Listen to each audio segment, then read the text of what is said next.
Welcome to the 2023 Baseballtown Charities Phillies Winter Tour presented by Leibensberger Funeral Homes. Since its inception in 2002, Baseballtown at Charities has been investing in the future of baseball, raising several $1 million to build facilities and fund programs in and around Reading. It started with the construction of Gordon Hudak Stadium at Lowers Park, a baseball palace for inner-city boys and girls of the Baseballtown Junior RBI League. It continued with the renovation of Reading's historic Bear Park, and then expanded beyond the city limits to build the Savage 61 Dream Field, a ballpark specially designed for those with physical and cognitive challenges.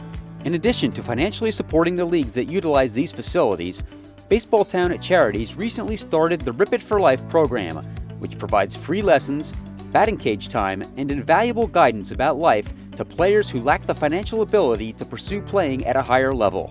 We invite you to celebrate our national pastime while preserving its future by supporting Baseballtown at Charities. Please visit baseballtown.org to donate today.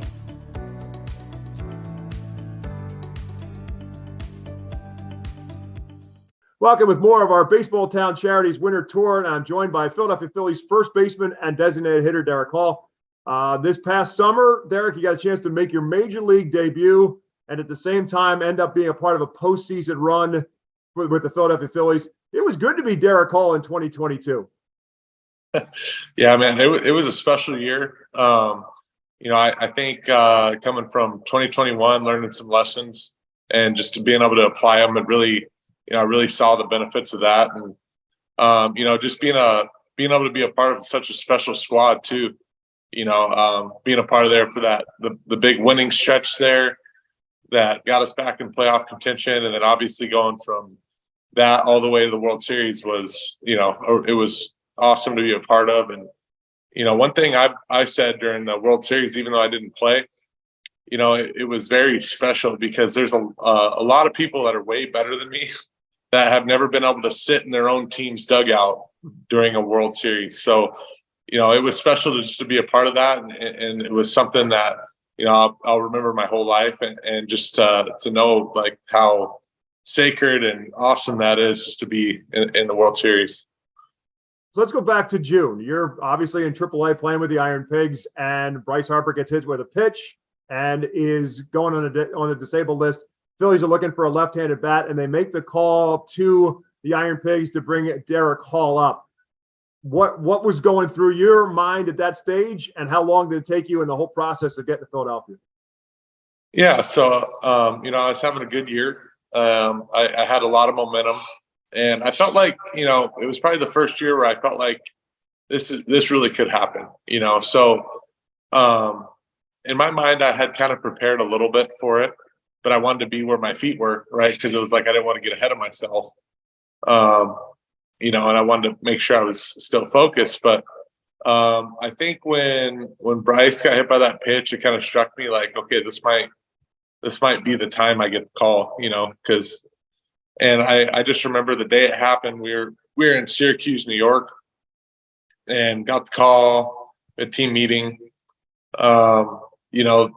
Basically AC told us the story, kind of threw the scent off a little bit and then dropped it at the end. And, it just kind of comes over you like, wow, like, that dream that you had when you were, whenever it started, 5, 4, 3, it's like, and all the years of work and people pouring into you and all the steps to the ladder and all that, just for that one moment, and first person I called was my pop, and, and then I called my wife, and then so on and so on.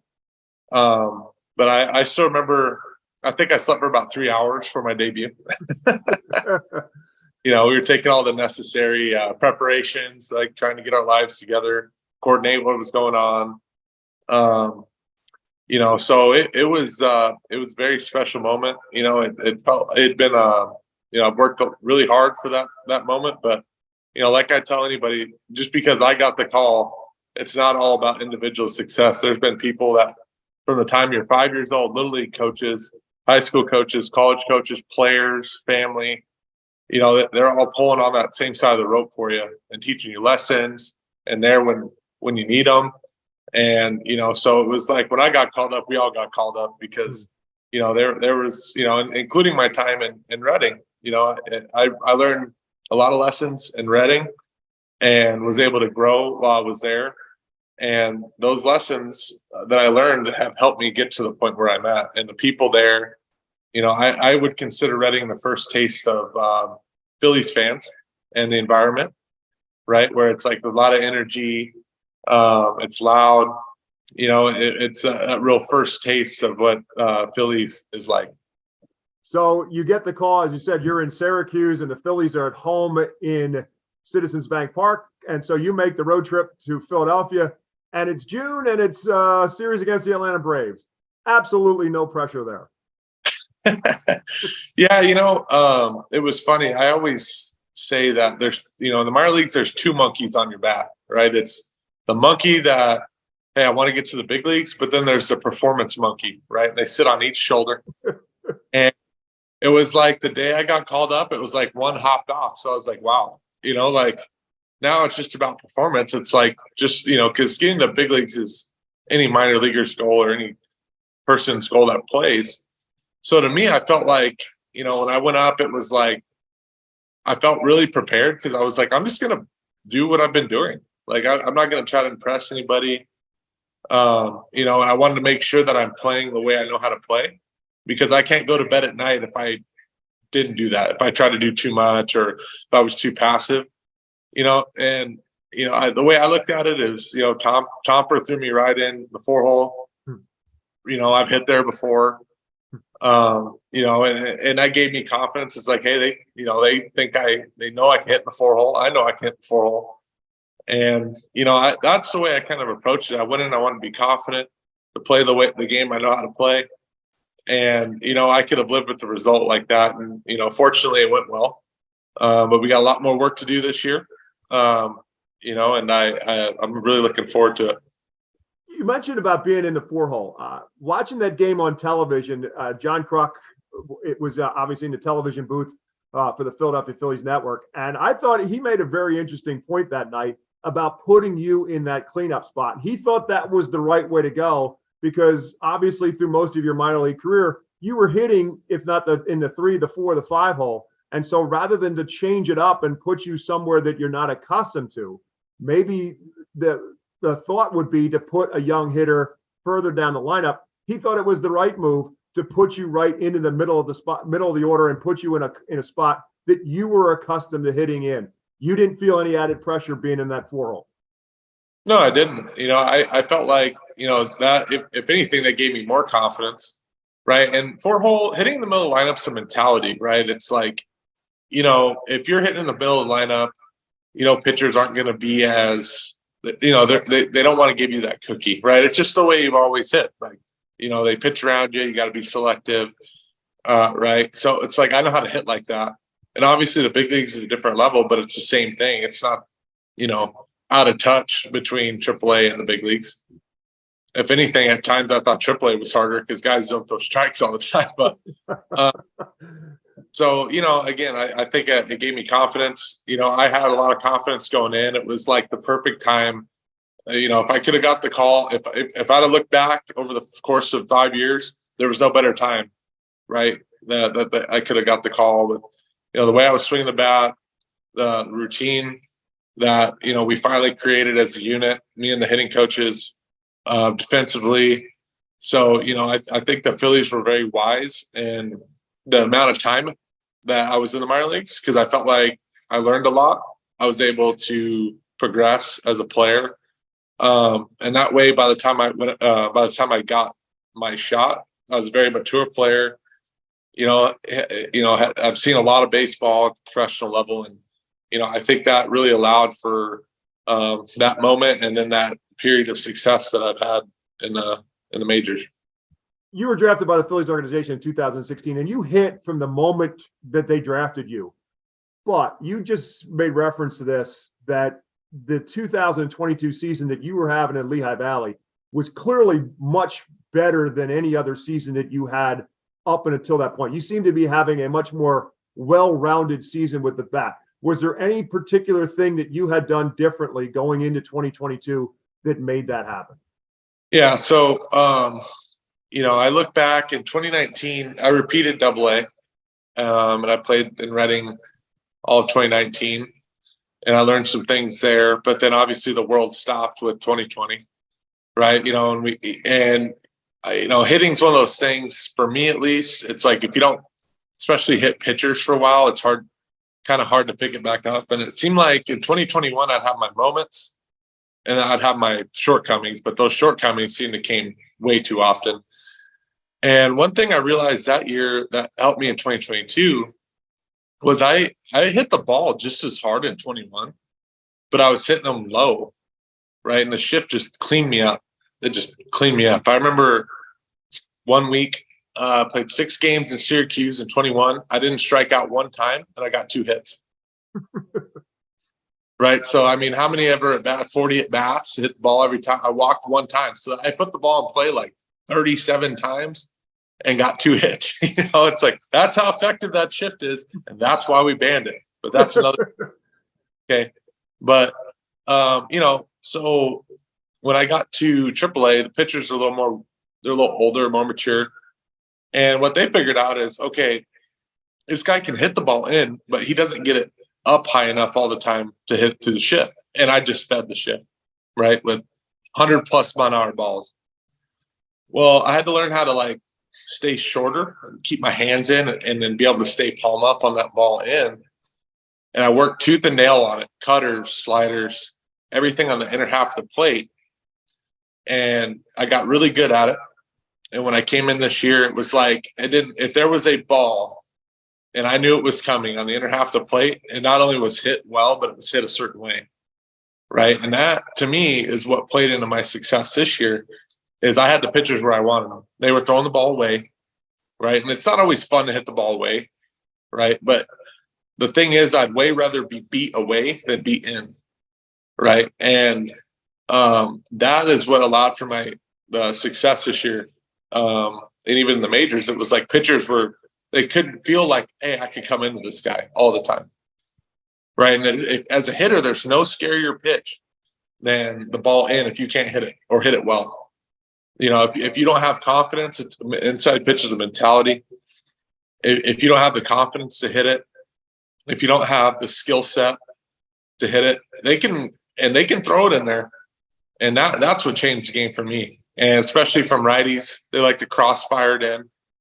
Just having that as a weapon is what allowed for a lot more home runs, doubles, just RBIs in general, because everybody knows if you can handle the ball in, that's where the damage happens. So opening night for you, again, that first game in Atlanta, you took the offer, but then you come back in game number 2 and you're right back in the middle of the lineup again, and you go yard not once, but twice. The smile on the face of Darick Hall running around the bases could have lit up the Philadelphia skyline. It had to be not only an unbelievable moment for you, but were you worried at all about making sure you touched all the bases? Yeah, the first time it was like I felt like I was floating. Like I didn't know where my feet were. I was worried about falling over, but again, I think, we were talking about the monkeys on the back earlier. Getting that first one out of the way is so huge. Again, it's a very mental thing, but it's like you feel like you can go to work once that first one's out of the way. And, hit the first one, overjoyed, happy, but then I was like, all right, here we go. Like the next time it was the rest of the time there, it was like I dug my feet in and we were ready to go, and it gave me a lot of confidence, and it was definitely a surreal moment. And then you come back the next night. Now the Cardinals come to town and you go yard one more time. What was really cool was that at that point in time, obviously that by now your family had been able to make the trip and be in the stands too. They were showing signs they were showing your family in the stands, and they were having the time of their life just as much as you were running around the bases. Oh yeah. And again, like I said, when I got called up, we all got called up because my family has always been there for me. As far as their doors are always open. The communication line was always there. This was the first year my wife was with me full time. And she was a huge support system for me too. And I think she kept me more sane because she was there all the time. I couldn't just think about baseball all the time. So, and they know the work that it takes to get there, the years of uncertainty and struggle and highs and lows.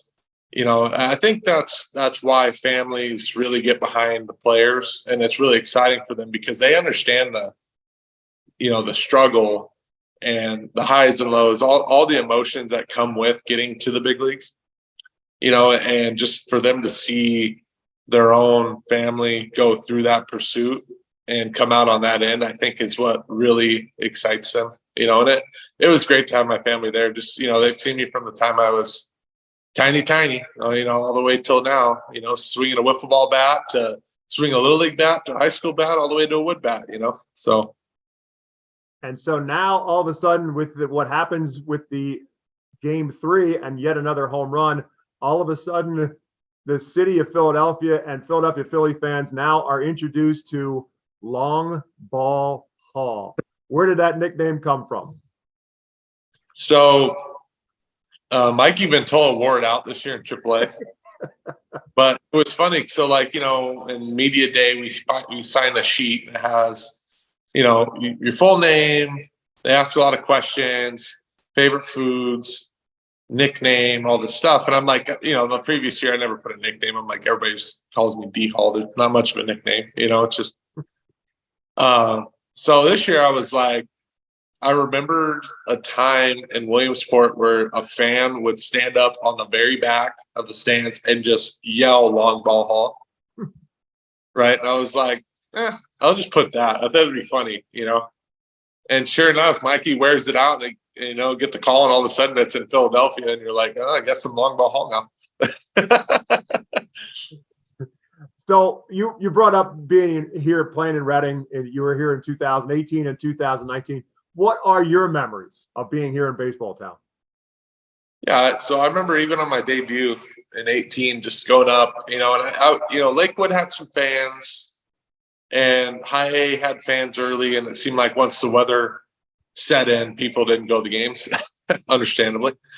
So I remember going from the Florida State League to Reading, where it was like, I heard that it was more like real baseball as far as like the environment, people are into the games, the feel, the travel, it was more like how it kind of is in the show. And so I remember going up, and I think the first thing I smelled was the food for sure, but it was the cinnamon nut things that they cook up cinnamon nuts. Yep. Yeah. So I remember that walking in, I'm like, okay, and then all of a sudden I see players, they're getting out there, getting those. And I just remember too, nobody was there at that point because I got in early. And as soon as I walk out to go to the cage, it's just flooded with fans, right? And they're pumped to see you. They're excited to see everybody. And that's what it was for 2 years. It was like when we go to the cage, you're engaging with the fans. You walk to the field, you engage with the fans. And then the fans get to know you. You get to know them. And, and I thought that was really cool. And, I really like the field too. It's a great place to hit. And I love my time in Reading. And in Reading, I learned a lot of lessons there on the field as far as how baseball is played at a higher level. So I remember, there were some days in AA where I'm like taking my lumps. I mean, I remember in 18, I think I went 0 for 30 twice. And I'm like, I might never get a hit again. Wow, And it was that year where I realized, what, I got to extra really apply myself and focus and things like that. But I do remember the fans they're always there. They love the games.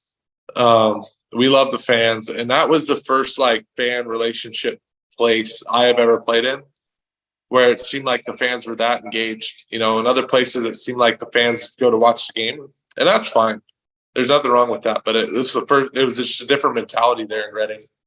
So if I made you pick one, would it be the vegetable races or the crazy hot dog vendor?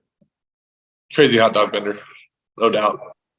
And every once in a while, he would land one in the dugout. That was a big deal. I'm sure it was by accident. Oh, absolutely. Looking ahead to 2023, Bryce Harper obviously is going to be on the disabled list at the beginning of the season. Everybody knows that.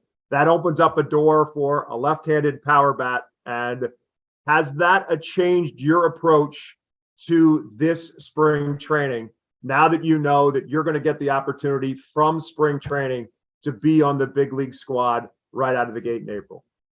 Yeah, I think to me, nothing changes. I felt like every spring or over the course of the year, I felt like I've always had to earn the job. And I think it's no different now, right? It's like, yeah, I did come up and play in that spot and I played well, but to me, that doesn't mean anything because baseball is a big here and now sport. Who's doing it right now, right? So that, to me, that creates a sense of urgency, and to me, I get my best mind state when I feel like I have to earn the job. And that's what I'm going to go into spring training and do. That job, I don't feel like it's going to be handed to me, right? And it's like, that's fine. That's the way the game is. That's the way it always has been. That's the beauty of competition. But, I'm going to go in and compete. I'm going to play the best that I can, swing the bat like I know how. And I think if I can do that, maybe, when we break camp, I'll be right where I want to be. You've always been kind of looked at primarily as a designated hitter, but obviously you do own a glove and you want to use the glove. Do you feel in any way slighted that you're not getting maybe more of a chance to play first base on a regular basis? I felt like, especially, it was actually since 2019, I took a big leap forward at first base, and I understand. It's like, I love playing the field, but your goal is to play in the big leagues. So however we make that happen, if it's DH or spotting at first or whatever, I'm completely okay with that because the goal is we're all pulling on the same side of the rope here, right? We want to win in Philadelphia, right? And how, if I believe my bat can help and, as long as I'm there, I'm happy, but I do enjoy playing first. I think last year, so I thought in 21, I made 2 errors in like 130 games.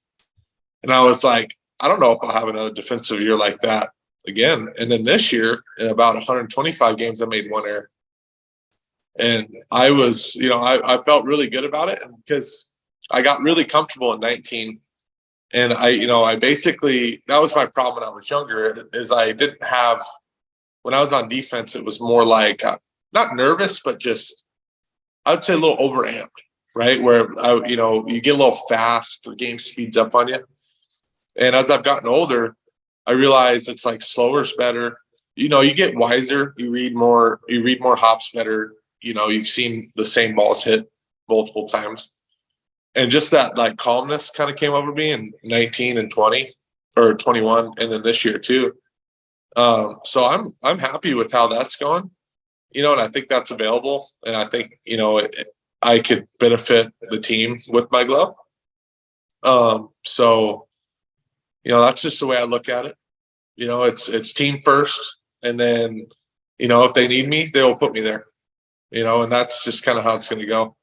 You're also in the same vein, you've been looked at as a designated hitter against right-handed pitching. Does that motivate you to work that much harder to get better against left-handed hitting, or left-handed pitching, I should say? Yeah. So this was my worst year with them. And I didn't understand why, because in Reading in 19, I actually hit better against lefties than righties. In 21, it was even. And then this year it was lopsided, like raked righties, but lefties are giving me trouble. And I got to thinking about it this offseason. I said, why is that? And I realized pretty quick, like, obviously I worked really, really hard on the ball coming in. Well, it's a little different when the ball is going away from you, right? So, and even though last year I was working on both, I think my focus was so much on overcoming that cutter in or fastball in that I didn't put as much mind effort into the left-hand stuff. Well, this year, my goal was to grow right mightily on the left-handed stuff, find that stroke again, maintain the right-handed stroke. Because to me, I'm too good of a hitter for what I did on left-handed pitching last year. But they also did pitch to me a little different than I had seen most lefties throw. in the past, lefties seem like they like to throw spin at you, break it over, fastballs in, things like that.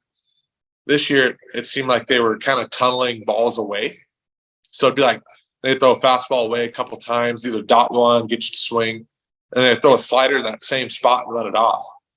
Well, that's highly effective because if you swing at that, you need a broomstick to hit it, right? So, learning that skill of like, okay, little bit different approach, right? And that's where I think this year I knew how to hit them before. I think I'm aware of what they're doing or going to do now. And that's the same process that I went through in 21 with right-handed pitching, right? So, I think becoming aware, assessing the problem, and then coming up with a solution is all you have to do to be better at anything. And, I put that work in. I'm feeling really good on the left-handed stuff as well as the right-handed stuff. So I hope I get opportunities to show that this year. But I do feel really prepared and very keen to what I need to do on both sides of the ball. You've got two pretty good left-handed hitters around you in Bryce Harper and Kyle Schwarber. Have you been able to watch and learn from being around them? Oh yeah. Yeah. I watched early on just because Harp wasn't there. I watched Schwarber a lot and I asked him questions because I think we kind of like the ball in the same spots.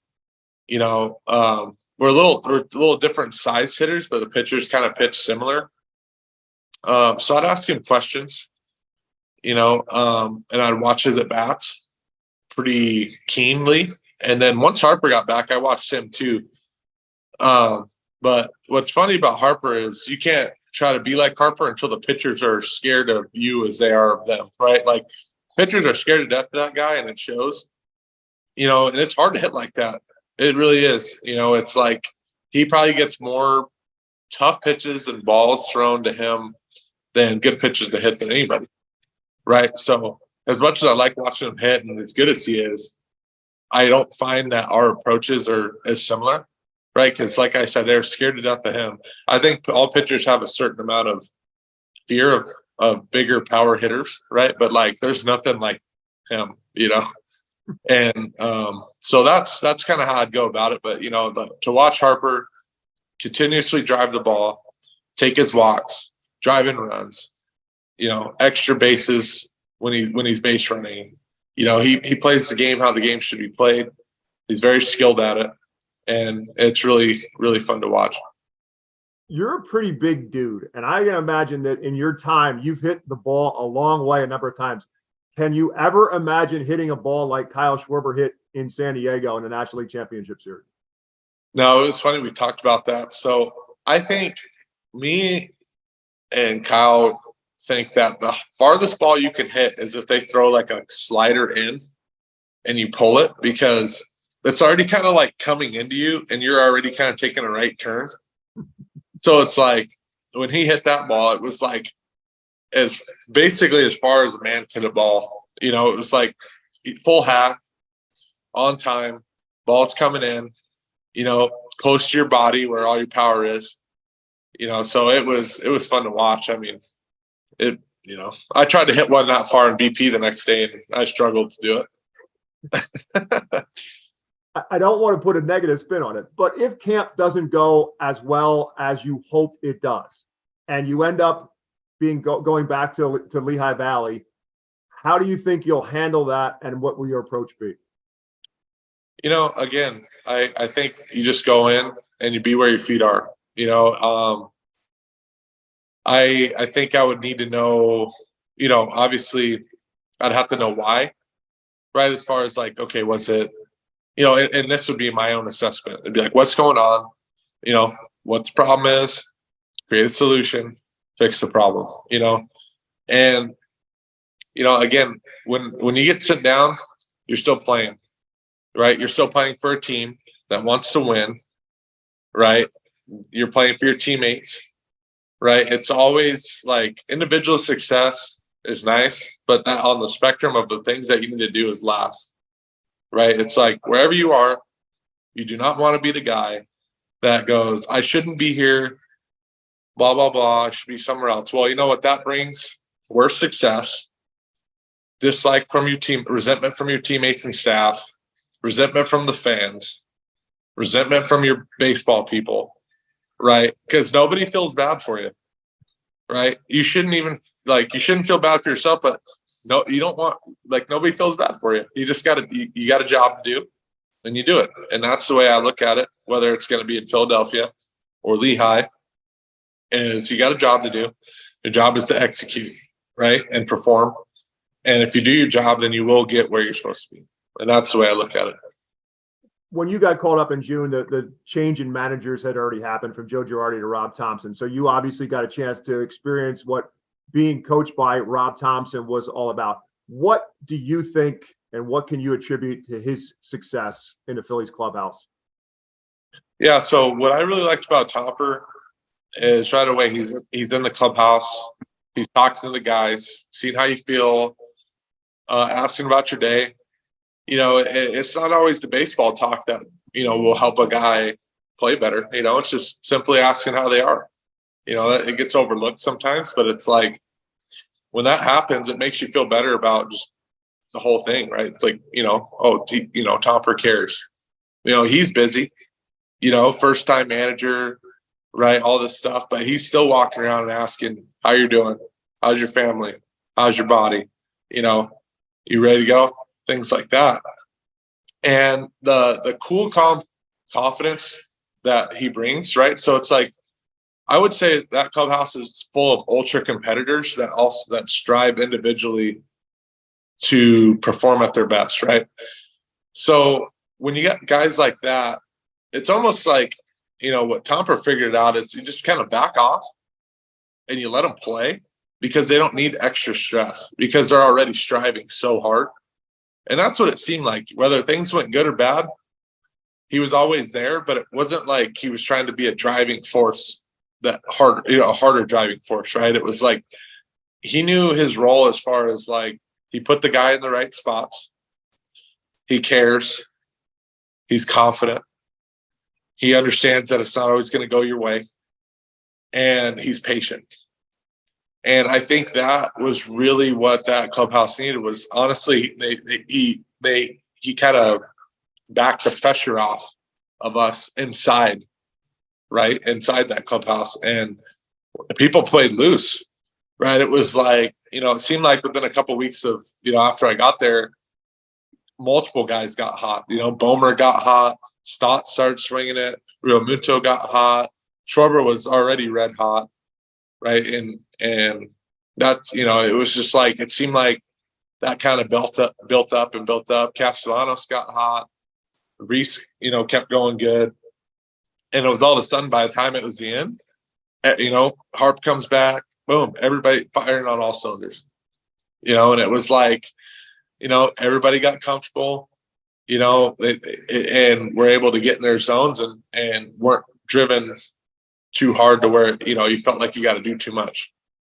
I don't know if you saw this or not, but there was also a survey done in the offseason where Rob Thompson was voted as the second most handsome manager in Major League Baseball. Would you care to weigh in on that? Yeah, Thompson's a good-looking guy, good personality. He's a stud. What can I? I can't imagine that won't come up often in spring training. Yeah. I didn't know that. That's a funny stat. D Hall, Long Ball Hall, call him what you want. We thank you. We enjoyed watching you come up through the minor leagues and getting the opportunity to play in the major leagues. Hope for nothing but more success for you. And thanks again for giving your time. We really much appreciate getting to know a little bit more about Darick Hall. Yeah, thanks for having me on, Bob. It means a lot. And I hope that the fans enjoy this and, understand my experiences through this and, understand how much I enjoy and love my time in Baseballtown. And you guys got a good thing going. And whenever I see the players come through, I know they're going to have the same experience I did. And, it's one that I will always remember. Opening day here in Baseballtown is Tuesday, April 11th. For Reading Fightin' Phils, I'm Bob McCool. See you at the ballpark. After losing a loved one, families often wonder what next. You'll find the answer at Leibensberger Funeral Homes. Everyone who walks through our doors is treated with respect and compassion. We take the time to learn about your loved one and celebrate their life with a service that reflects who they really were. Offering 2 locations, ample parking, and a spacious chapel and vestibule. Let our family help your family find peace at Leibensberger Funeral Homes. Thank you for watching the 2023 Baseballtown Charities Winter Tour, presented by Leibensberger Funeral Homes.